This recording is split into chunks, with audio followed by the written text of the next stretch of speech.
Before I close up the ceiling, I thought I'd put together a few tips for people going from a ceiling fan to recessed lights.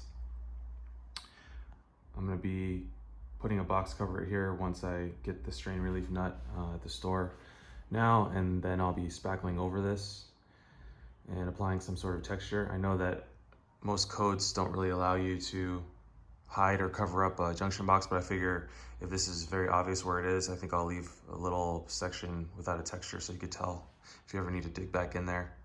For people with ceilings that have, or actual attics, this install is pretty much a piece of cake. I actually have a 16-inch crawl space up there in the attic, so it makes it almost impossible to get up there, especially on this part of my house. So for that, I needed to use a pull kit here. These are pretty cheap on Amazon, and it makes the wiring very simple, as long as you don't have anything in the way of between the two that you're trying to wire in between. Some of this other stuff is, you can see other videos on the cutter, but this makes it very easy. And the big problem with this install, if you have plaster or drywall, is dust. So make sure you have either a vacuum or something to catch that, or else you might make a mess. This is for people who are DIYers. I'm sure professionals don't even need to watch this video. Other thing I'd recommend is getting one of these easy ups, because that makes things even easier than having a can and then having to choose a trim, and it's less work.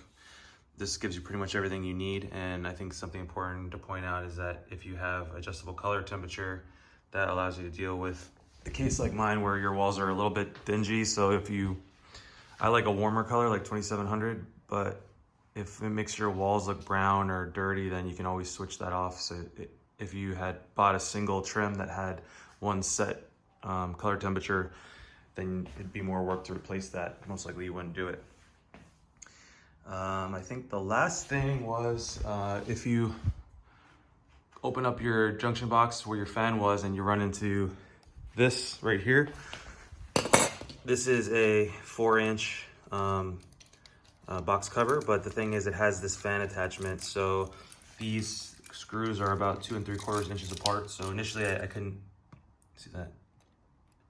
Initially I couldn't find a cover for this. I was just gonna buy a circular cover, but I realized that there was something else going on there. So if you see 2 3/4 inch diameter with these screw holes here, then you probably just need to dig out the box a little bit more like I did.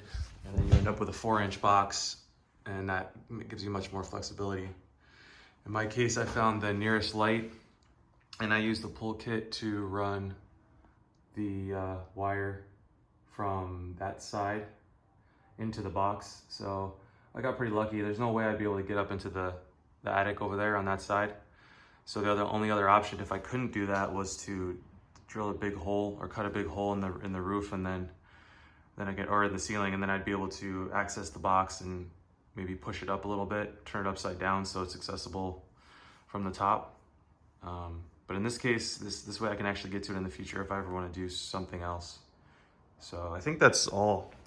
It's a pretty easy job. You could do it yourself, save a couple $100, and I think most homeowners can probably pull it off as long as they do a little research as far as what's in their ceiling or what's above their ceiling, and if they can get in there.